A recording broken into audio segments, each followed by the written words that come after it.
UNTV News and Rescue.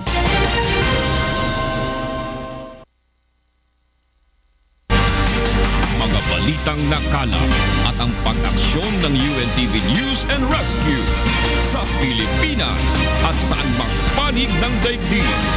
C-News.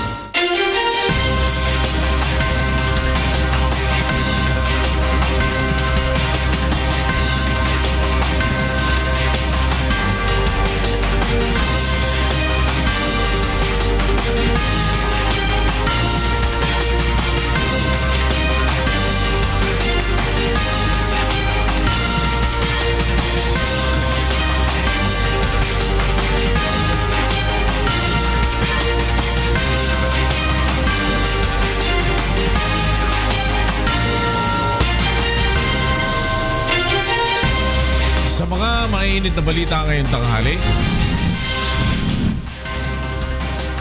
isyu ng kontraktualisasyon sa Pilipinas tinatalakay sa Senado. Namatay dahil sa habagat, umakyat na sa 13.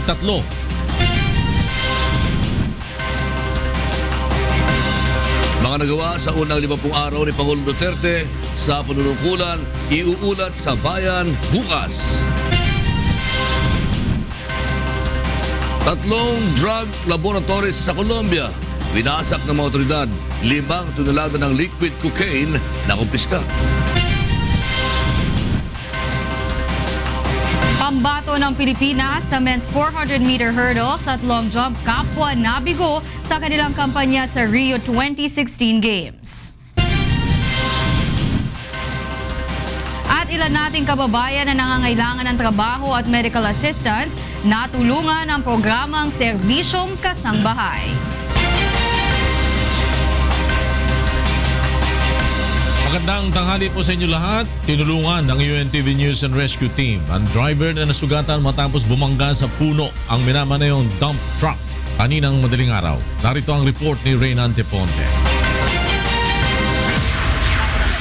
Nadatnan pa ng UNTV News and Rescue Team ang driver sa loob ng dump truck na may sugat sa noo.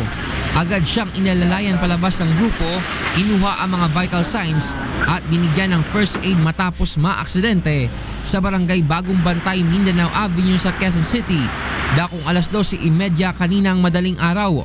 Ayon sa inisyal na ulat ng MMDA Traffic Constable, binabagtas ng truck ang Mindanao Avenue papuntang North Avenue nang mabangga nito ang punong kahoy sa Center Island. As per ng driver, nag-lock daw yung manibela. Pero kung sa dapat kung nag-lock ang manibela, diretso lang.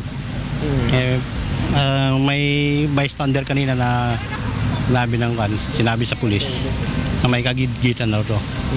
Sa kwento ng kasama nitong pahinante, may biglang nagkat umano sa kanila na isang truck na pa-U-turn kung kaya't nawala ng biktima ng kontrol sa pagmamaneho. Ngayon po mayroon nag-U-turn. Bigla pong napahinto tapos biglang kumabig yung manubela daw po. Hindi ko po tansyado matulin kasi tama lang naman po kaso nga madulo po yung kasada. Nakilala ang biktima na si Jackson Villate, 23 anyos na residente ng Bagong Silang, Caloocan na mag-deliver sana ng panambak na lupa. Tumanggi na magpahatid sa ospital ang driver ng dump truck matapos malapatan ng pangunang lunas ng UNTV News and Rescue Team sa kanyang sugat.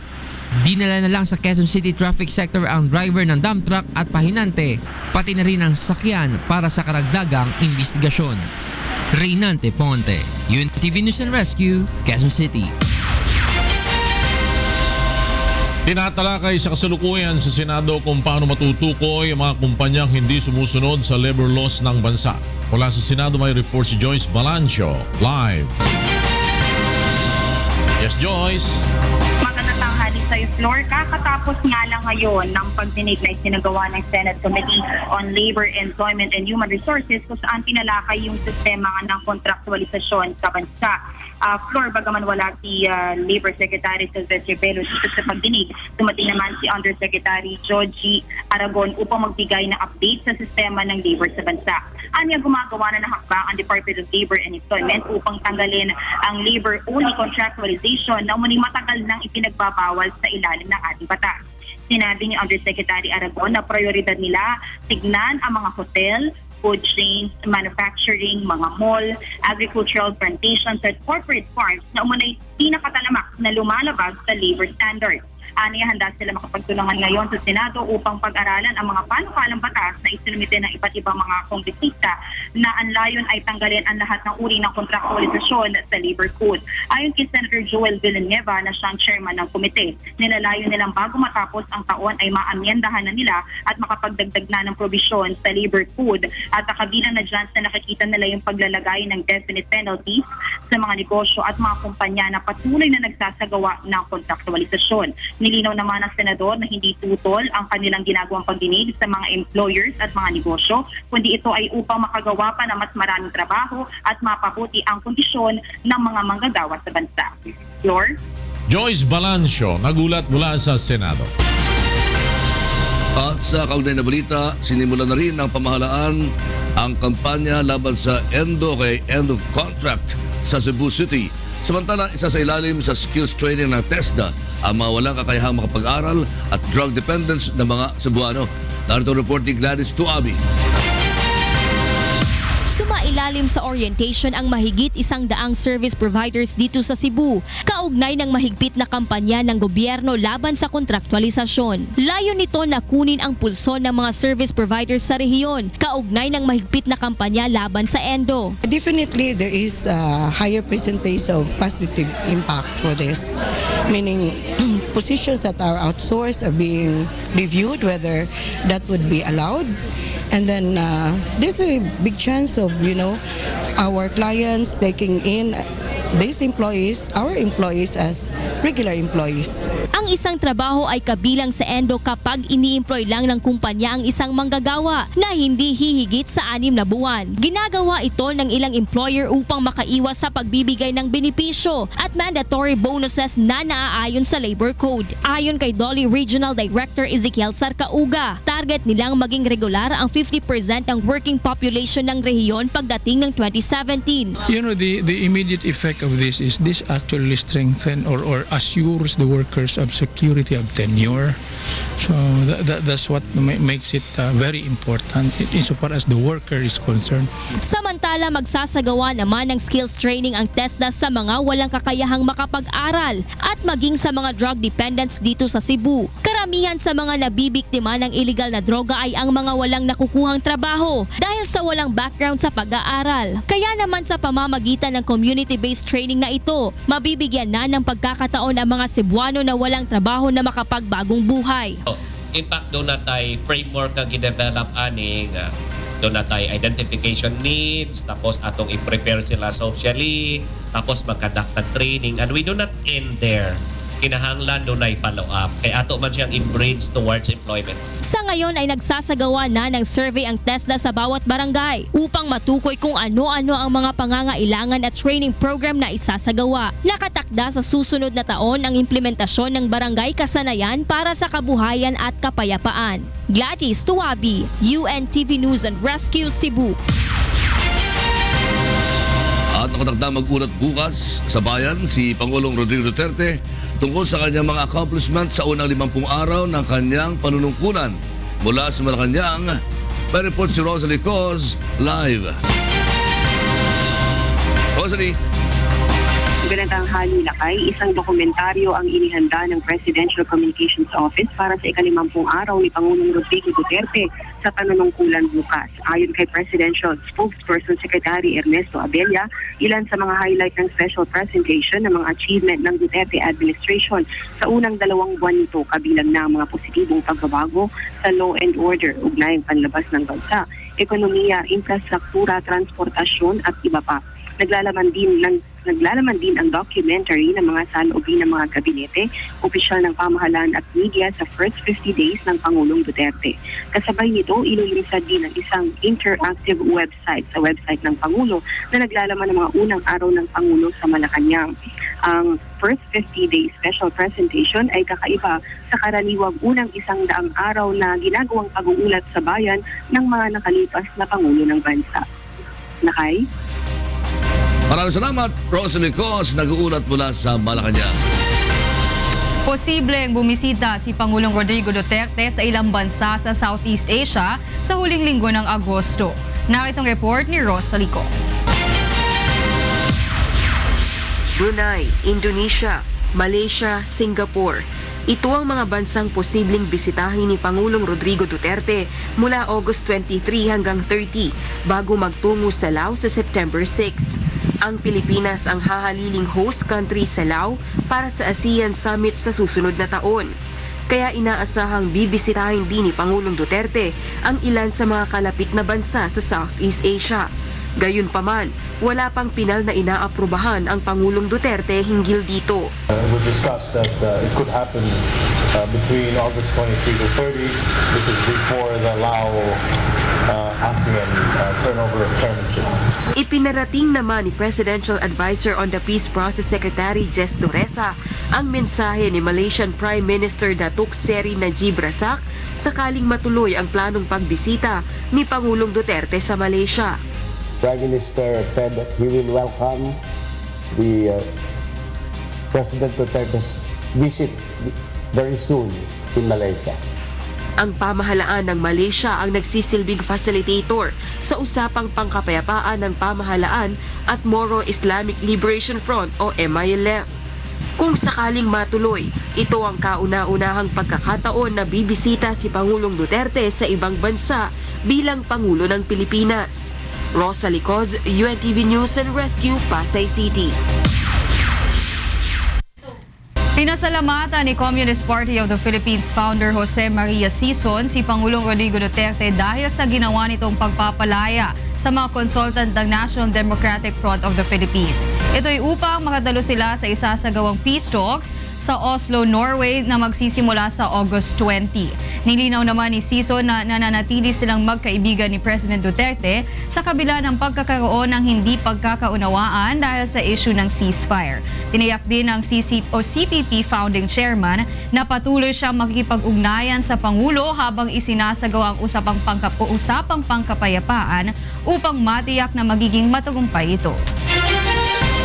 Susunod sa C-News. Namatay dahil sa habagat, umakyat na sa 13. At 3 drug laboratories sa Colombia, winasak ng mga otoridad, 5 tonelada ng liquid cocaine na kumpiskan.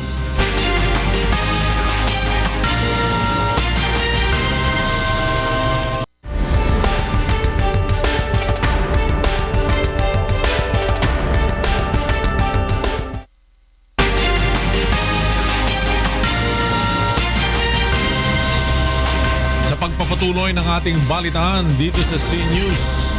Patuloy na nadaragdagan ang mga barangay sa Pampanga na lubog sa tubig baha. Alamin natin ang mga barangay na ito sa report ni Joshua Antonio live. Yes, Joshua.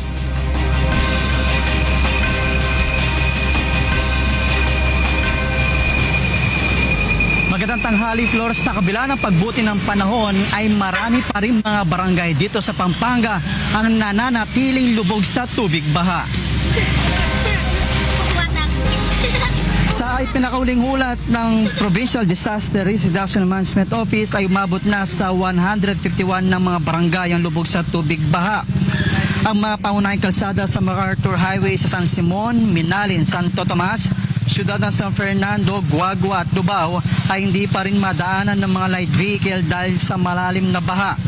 Gamit ang drone ay makikita na mataas pa rin ang baha dito sa MacArthur Highway sa Siyudad ng San Fernando. Kaya hirap pa rin makatawid ang mga maliliit na sasakyan. Sa ngayon, Flor, umabot na sa 41,408 families o 182,730 individuals ang apektado ng baha mula sa 111 barangay. Kagabi ay nilikas ang mga residente na apektado ng pagbaha sa San Fernando dahil lampas baywang na ang tubig. Isa naman ang naitalang nasawi. Kinilala ito na si Orlando Ranetes, 32 years old, na nalunod sa barangay Concepcion sa Lubao kahapon. Samantala, nagsimula na rin mamahagi ng relief goods kahapon ng mga lokal na pamahalaan sa mga residenteng apektado ng pagbaha. Ayon sa ulat ng PDRRMO, tinatayang nasa mahigit 13 milyong piso na ang pinsala na dulot ng pagbaha sa mga taniman dito sa lalawigan, kung saan ay mahigit 200 mga magsasaka ang apektado. Mamaya, Flora, ililibutin natin ang mga lugar na apektado ng pagbaha. At sa pamamagitan ng UNTV drone ay papagitan natin yan sa ating mga kasambahay. At yan muna ang balita mula dito sa siyudad ng San Fernando. Balik sa iyo, Flor. Maraming salamat sa iyo, Joshua Antonio. Nagulat ng live mula sa Pampanga. Patay ang isang 7 taong gulang na bata sa Tarlac matapos na mahulog sa isang butas habang naglalaro sa baha. May report si Brian Dacanlale. Naglalaro sa ulan at tubig baha noong Lunes ang magkaibigang John Reynal at Kelly Mayer sa barangay Karamutan sa Lapas, Tarlac. Ngunit nauwi ito sa trahedya nang mahulog sa isang butas na walang takip sa kalsada ang 7 taong gulang na si Kelly. Ayon sa mga otoridad, hindi na lumitaw ang bata at tila nahigop ito papasok sa sewer pipe sa ilalim ng kalsada. Hindi agad na rescue ang bata dahil walang kasama ang mga ito sa lugar nang mangyari ang aksidente at kailangan pang umuwi ng kaibigan ng biktima upang humingi ng saklolo. Lumipas pa ang 1 oras bago nailabas sa sewer fight ng mga tauhan ng Bureau of Fire Protection ang wala ng buhay na si Kelly. Habang naglalaro nahulog yung bata doon sa may imbonal, yung umiikot na yon na may tubig. So hinigop siya noon hanggang doon sa loob ng imbonal. At hindi naman makalabas agad dahil nabara doon sa may ilalim kasi may mga bato-bato doon sa ilalim ng imbonal yon. Ayon sa mga opisyal ng Barangay Lara, hindi sila nagkulang ng paalala sa mga magulang at bata sa kanilang barangay, lalo na kapag ganitong panahon ng baha. Nagbigay na ng ayuda ang lokal na pamahalaan sa pamilya ng biktima. Sasailalim naman sa counseling ang ina nito na si Erilyn at maging ang kaibigan ng bata na si John Reynal dahil sa trauma sa nangyari. Payo naman ng Department of Social Welfare and Development sa mga magulang.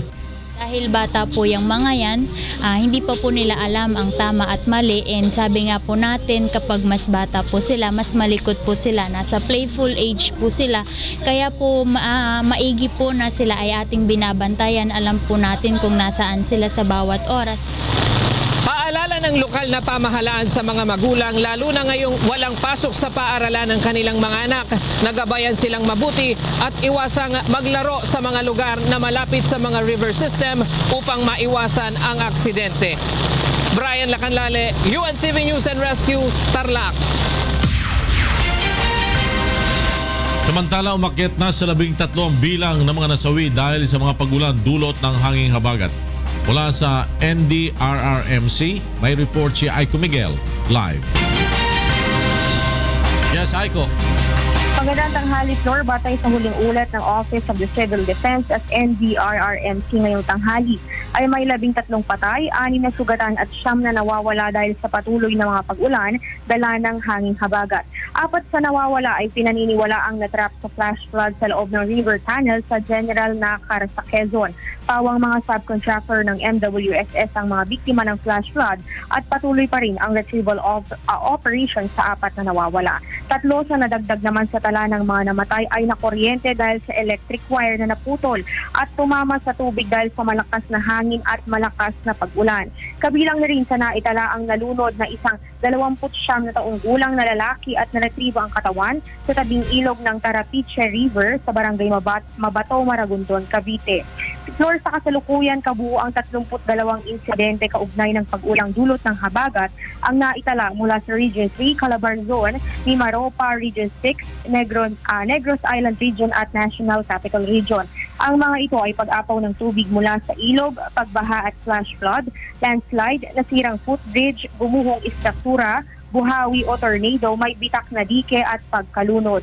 May kabuuang mahigit 50,000 pamilya o katumbas naman ng 262,271 na tao ang apektado sa ng habagat sa Region 1, Region 3, Calabarzon, Region 6, NCR at Cordillera Administrative Region o CAR. Patuloy naman na bumaba sa 4,487 ang kabilang ng mga pamilya o katumbas naman floor ng 17,896 na tao ang nailikas sa 77 designated evacuation areas centers sa bansa.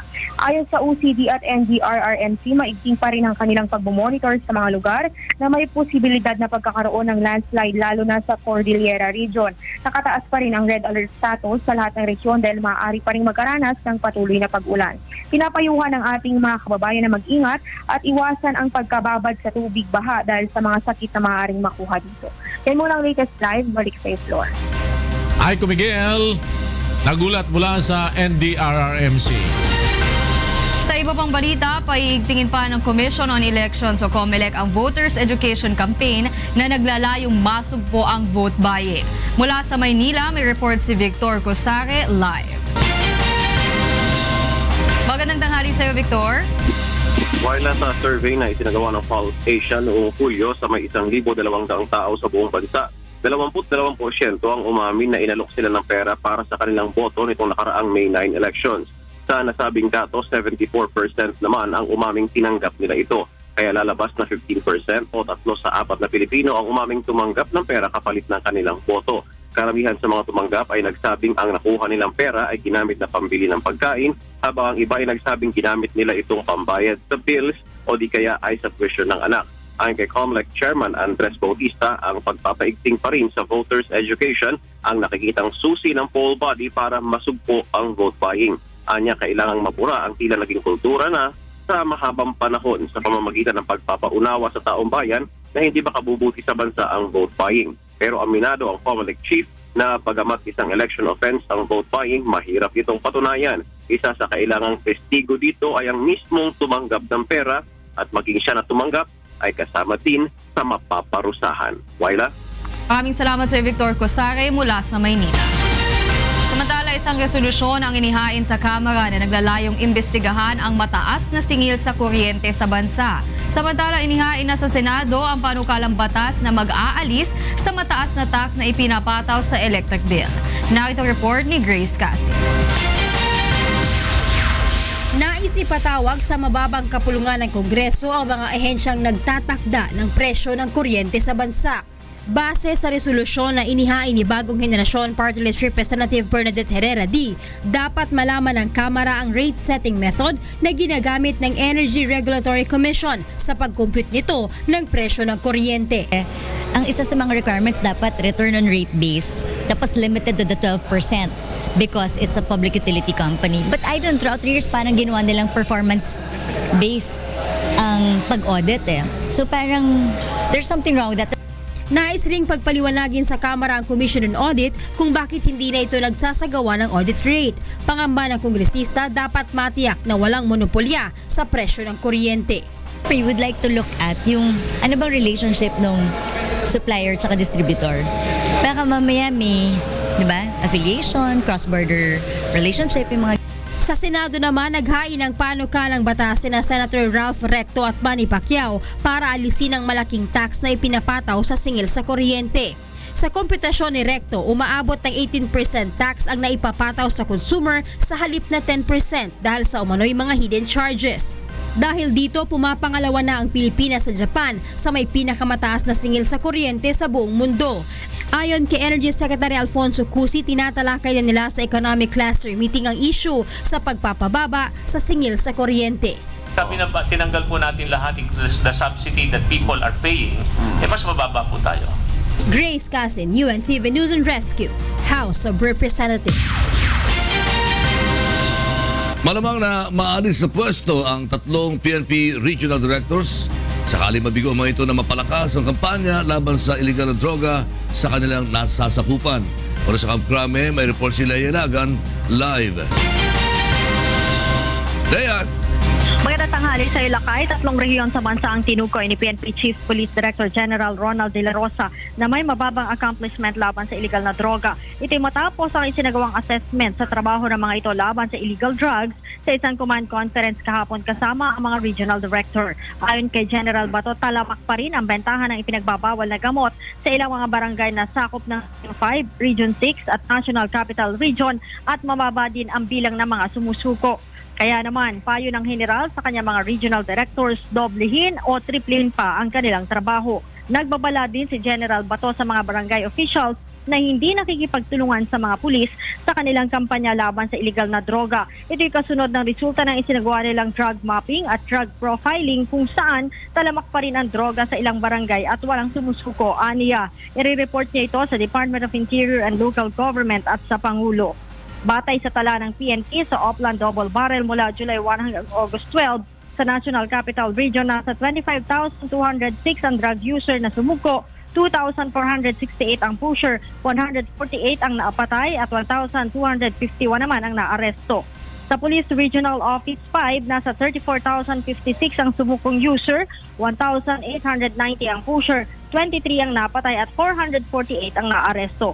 Habang sa Region 6 naman, nasa 24,886 ang sumukong drug user, 1,958 ang drug pusher, 3 lang ang napatay at 226 ang naaresto. Balik sa Ilacay. Maraming salamat, Leia Ilaga. Nagulat mula sa Camp Crame. At sa ating police report, isang lalaki na umano'y dating sumuko sa kampanya ng pamahalaan laban sa illegal na droga at binaril at napatay sa Santa Rosa, Laguna kagabi. May report si Sherwin Kulubong. Nakabulagta at wala ng buhay nang makita ng mga residente sa Daang Bakal Diktado sa Santa Rosa, Laguna ang katawan ng isang lalaki matapos nilang marinig ang sunod-sunod na putok ng baril pasado alas 10 kagabi. Ayon sa mga saksi, 4 na matataas na lalaki na nakasuot ng bonnet ang bumaril sa biktima. Ngayon yung 4 doon. Ngayon, siguro ibig sabihin nila hindi ako naalis kaya pinuntahan na ako. Hoy! Pasok sa loob. Eh di, kabado na ako. Pasok na ako dito na nagilira na ako. Nakaganyan na ako. Sinarado ko to. Maya puto ka na. Kinilala ang biktima na si Marlon Mantes, 46 anyos at kilalang mangangalakal ng basura sa lugar. Laking panghihinayang naman ng mga kaanak ni Mantes dahil sumuko na umano ito sa Oplan Tukhang ng Philippine National Police at nangakong magbabagong buhay na sa paggamit ng iligal na droga. Mabait naman po yan. Hindi ko po alam kung anong dahilan. Nakuha sa bulsa ng biktima ang isang pakete ng hinihinalang shabu. Sa ngayon ay nagpapatuloy pa rin ang investigasyon ng mga otoridad sa insidente. Sherwin Kulubong, UNTV News and Rescue, Laguna. Susunod sa C-News.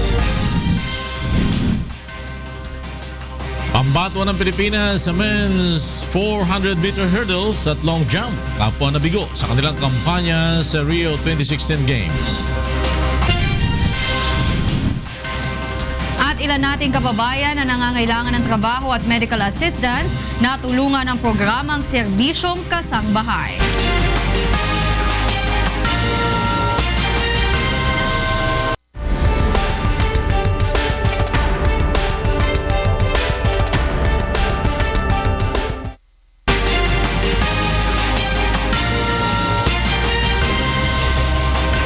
Sa pagpapatuloy ng C-News, pangungunahan ni Labor Secretary Silvestre Bello III ang repatriation sa libo-libong stranded Filipino workers sa Saudi Arabia. May report si Jude Abarquez. Dumating na sa Saudi Arabia si Labor Secretary Silvestre Bello III upang muling harapin ang repatriation ng libu-libong Filipino workers na stranded pa rin sa bansa. Ang main objective is to bring them all home. Kung meron magpaiwan, yung mga mabibigyan ng panibagong employment. Pero ang priority nila dyan ay pag-uuwi nila. Dahil maliwanag yung utos ng ating presidente, iuwi mo na sila. Yun ang aming tatargetin. Sa ikalawang araw ng pag-iikot ng humanitarian team sa Riyadh, kabuang 707 OFW sa 2 kampo ang nabigyan na ng ipinangakong tulong pinansyal ng pamahalaan. 405 naman ang nagpahayag ng kanilang pagnanais na makauwi na, habang ang iba ay humiling na makalipat sa ibang kumpanya. Ayon kay Secretary Bello, mahigit sa 20 kampo pa ng mga stranded OFW sa Saudi ang kanyang pupuntahan upang ibigay ang ipinangakong tulong sa kanila ng pamahalaan. Pupuntahan lahat pa yung mga kampo na hindi pa napuntahan. Yung mga team maiwan pa rin. Tapusin nila yung trabaho nila dito. Samantala, ikinatuwa naman ng kalihim ang ulat na sasagutin ng pamahalaan ng Saudi Arabia ang pagpapauwi sa mga apektadong Pilipino. Kasi ito, we got from the contingency fund of the President to defray the transportation expense. But with the development na sasagutin pala ng Kingdom yung pamasahe, malaking savings yun. Ngayon, pwede na naman natin ibigay as additional assistance sa kanila. Jude Abarquez, UNTV News and Rescue, Riyadh, Saudi Arabia. Sa labas pa rin ng bansa, dinakip ng mga pulis ang isang teenager na nangagat at naksak ng mag-asawa sa Tequesta, Florida. Ang suspect na si Austin Haruf ay naabutan pa ng mga pulis na kinakagat sa mukha ang isa sa kanyang mga biktima. Kinilala ang mga nasawi na sina John Stevens, 59 na taong gulang, at kanyang asawa na si Michelle Miscon, edad 53, na pinagsasaksak ni Haruf gamit ang kutsilyo. Mistulang hayop si Haruf. Habang patungo ng ospital, nakagad at tinurukan ng pampakalma. Hinihinalang na sa ilalim ng impluensya ng flaka o bath salt si Haruf, kaya sobra ang kanyang lakas at nawala sa sarili. Pinasak ng pinagsamang pwersa ng Colombian Air Force at Anti-Narcotics Police ang 3 drug laboratories sa Tumaco, Colombia. Nakumpiska sa operasyon ang 5 tonelada ng cocaine hydrochloride na nadiskubreng nakatago sa mga koral ng baboy. Hinihinalang ng mga otoridad na ang mga droga ay pag-aari ng mga drug trafficker na hindi naninirahan sa lugar.